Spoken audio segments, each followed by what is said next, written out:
Picture this, a wide-open stretch of 10,000 acres in eastern Montana, where the sky's so big it makes you feel small, and the only sounds are cattle lowing and wind rustling through pine. That's my land, my spine, like my granddad used to say, keep it strong, keep it clean, keep it yours. My name's Tom Wheeler, and for 30 years, I've lived out here on my ranch, just me, my herd, and a quiet that city folks pay therapists to chase. But 5 years ago, trouble rolled in, not with a bang, but with a smile and a clipboard, and her name was Linda Hensley. It started with Pineview Estates, a shiny new gated community about 15 miles west of my fence line. Big houses, all looking like they were spat out of the same mold, with manicured lawns and folks who'd rather hold a meeting than fix a fence. I didn't care let em fuss over their mailbox colors, just don't cross my gate.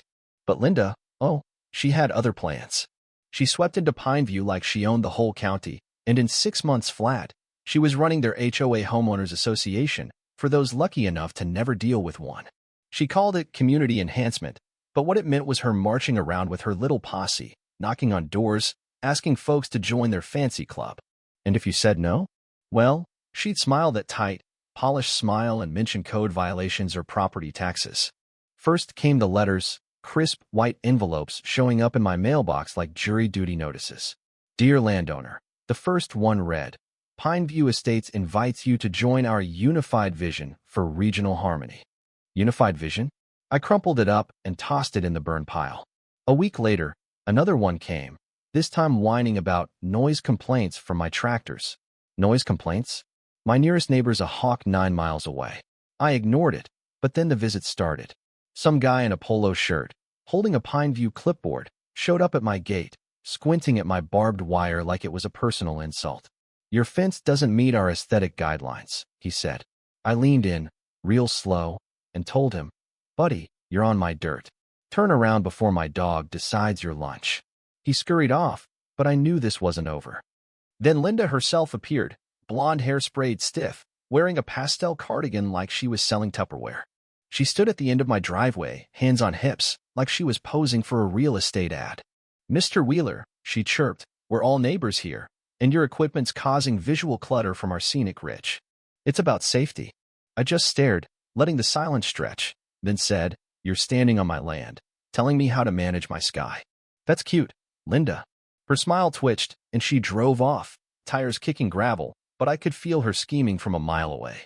Soon, I was getting letters about tax audits, warnings about unpermitted land use. One morning, I found a Pineview flyer pinned to my dormy barn, half a mile from the road. Someone had trespassed to leave that little love note. That's when I called my lawyer, Jack Conway, a grizzled ex-Navy guy with a mustache that could bench press a Buick. Jack and I dug into every deed, map, and survey going back to when Montana was just a rumor. My land was mine, free and clear, no HOA nonsense anywhere near it. We filed a lawsuit against Linda and Pineview for harassment, trespassing, and false claims. The judge, a no-nonsense woman named Harper, didn't even blink. We won a restraining order. Linda couldn't come near me or my property, and the court made it crystal clear my ranch was untouchable. I thought that was the end of it, figured Linda would slink back to her cul-de-sac and leave me be. I should have known better. People like Linda don't quit, they just get sneakier. 2 years later, I was flying my drone over the northern edge of my property, a thick patch of timber 40 miles from my house, the kind of place you don't stumble into unless you're lost or up to no good. I was checking for storm damage, same as always, when something caught my eye on the screen. At first, I thought it was a glitch, a hunting shack, maybe squatters. But as the drone panned, there it was, a house. Not some lean-to, but a 3-story mansion, half-built, with cedar siding, concrete steps, and a double-door entrance like it was ripped from a magazine. My stomach didn't drop, it just went cold. I ran the footage back, checked my land records, section 47, northeast corner, all mine, no easements, no sales, no mistakes. I scoured the county database for permits. Nothing. Zilch. Jack got to work, following the money. 3 days later, he called. Guess who's behind it, he said. Pineview's HOA, funneled through a shell LLC. And the puppet master? Linda Hensley, signing every check. She'd done it, built a damn palace on my land, thinking I wouldn't notice because it was so remote. Probably planned to finish it, move in, then claim some legal loophole to keep it.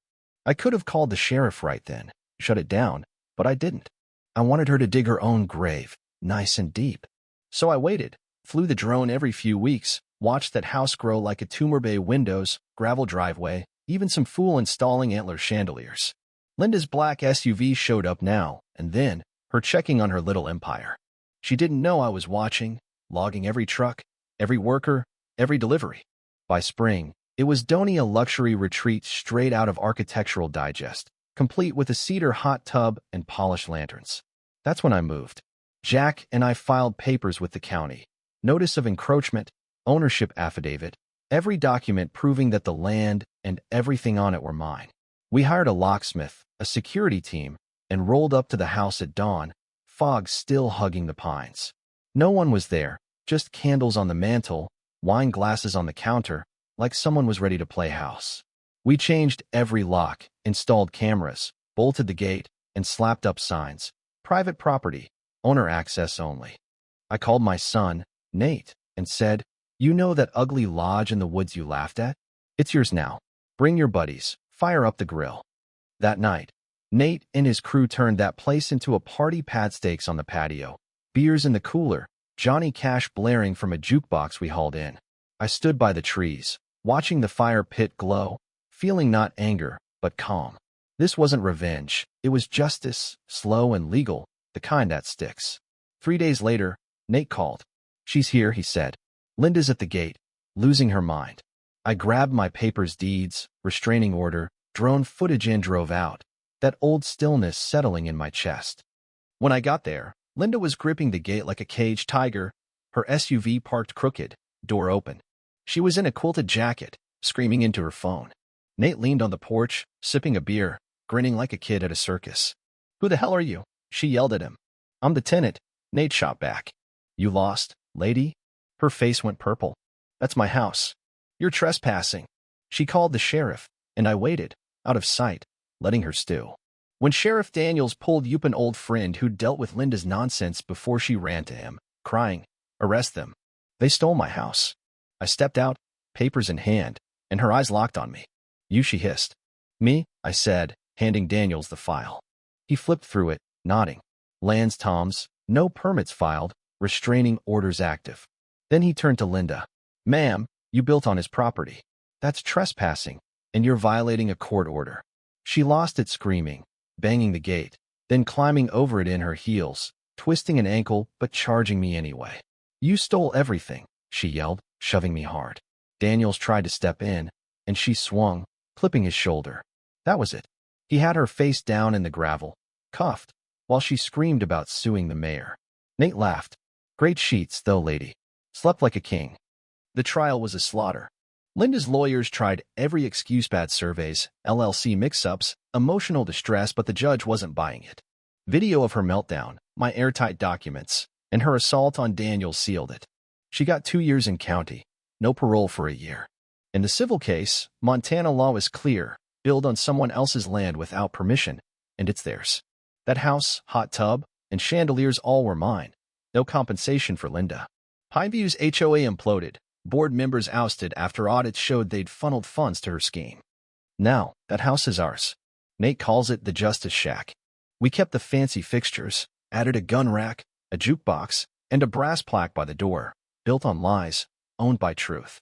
Sometimes, I sit on the deck, beer in hand, coyotes howling in the distance, and I smile. Not because I won, but because the land's quiet again. Linda's appealing her sentence, last I heard. But good luck fighting truth from his cell. The town still whispers about Linda's folly, and I let him talk. Justice doesn't need to shout, it just stands its ground. So what do you think? Was I too harsh, letting her build her dream before taking it? Or was she asking for it, thinking she could bully her way onto my dirt? Drop a comment. Share your take. Have you ever dealt with an HOA nightmare or someone trying to take what's yours?